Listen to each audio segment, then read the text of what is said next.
अकबर अकबर नहीं बने होते अगर बैरम खान नहीं होता, क्योंकि 13 साल की उम्र में अकबर जब थे तो हुमायूं की मौत हो चुकी थी, हुमायूं मर चुके थे, और यहां अफगानों का बोलबाला था, किसका, भारत में। और हुमायूं मतलब हुमायूं मर गए, अकबर 13 साल का था, उसको कौन बड़ा किया, बैरम खान। बाद में बैरम खान को हटा दिया गया। जब बैरम खान पढ़ेंगे तो डिटेल से बताएंगे। बैरम खान का बेटा था अब्दुल रहीम खान, पढ़ने में बहुत तेज था और उतने चौपट अकबर था। तो अकबर ने कहा एक काम करो, तुम ट्रांसलेशन डिपार्टमेंट समझो। समझ में आ गया कि नहीं आएगा? तो ट्रांसलेशन डिपार्टमेंट कौन देख रहा था, हाँ, अब्दुल रहीम खान। तो अब्दुल रहीम खाना को अकबर ने कहा कि देख, हमारा दादा जो था ना, बाबर उसका दादा था, कहा देखो हमारे दादाजी दुका एगो पोथी पथरा लिख के गए हैं, हमें दुका लिखा, हम तो पढ़ा लिखा है नहीं, हमारा बुझा नहीं रहा है, तुम पढ़ बताओ।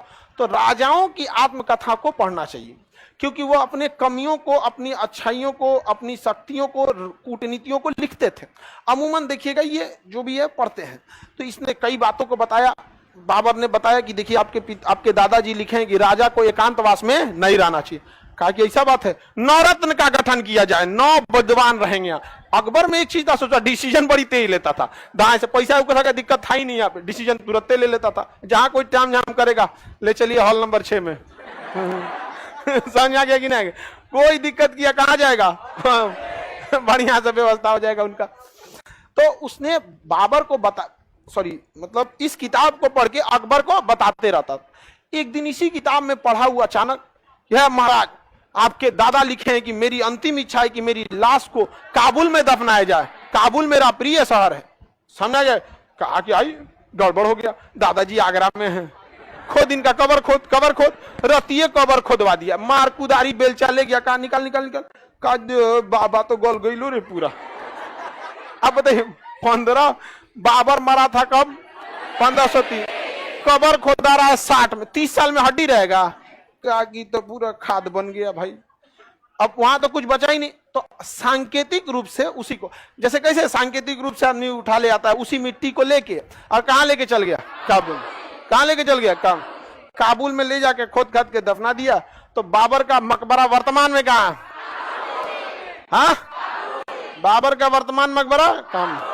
तो बाबर को पहले दफनाया गया, उसके बाद हाँ काबुल। हम लोग के जो टीचर पढ़ाए थे ना, वो कहते देखो बाबर का मकबरा 2 जगह है, आगरा में है और काबुल में, खत्म हो गया, आगे बढ़ गए। तो हमें ये लगता था कि बाबर जब मरा होगा तो उसे दो टुकड़ा काटा गया होगा, एक टुकड़ा कहाँ दफनाया गया, एक ले गया। हम लोग कई को टीचरों लोग एकदम चौकस से मिला था लोग एकदम, अरे इतना शॉर्टकट में काहे समझा रहे हैं, पूरा तो आप बता दीजिए उसको ताकि समझ में आए। नहीं समझा रहा है कोटा वाला, कोई दिक्कत? हाँ, रामगुप्त कहाँ है, रामगुप्त? हाँ, कोई दिक्कत है? कोई दिक्कत नहीं, अभी दिक्कत नहीं होगा। रामगुप्त को दिक्कत कुछ दिन बाद हुआ था। हाँ, किसी को दिक्कत नहीं? मकबरा कहाँ है? मकबरा आगरा में था, कहां पर है? काबुल में। कहां है? काबुल में। दोनों तो भारत में है, एक भारत में है और एक अखंड भारत में। समझ में आ गया कि नहीं आएगा? भारत और अखंड। इसलिए कभी भी आप काबुल वगैरह देखिएगा तो ऐसा उसको विदेशी की तरह ट्वीट नहीं करिएगा, अपना ही आएगा। समझ में आ गया कि नहीं? तब खजूर खाया जाएगा वहां पे अखरोट, पहाड़ पे बैठ के अखरोट खाया जाएगा, सस्ता हो जाएगा। अभी देख रहे हैं कितना महंगा हो गया है। फिर दहेज में आएगा? है नहीं, दहेज में नहीं आएगा, लेके आ जाएगा आदमी यहाँ पर। एक के समान में 2 आदमी के दहेज में कैसे जाएगा गधा?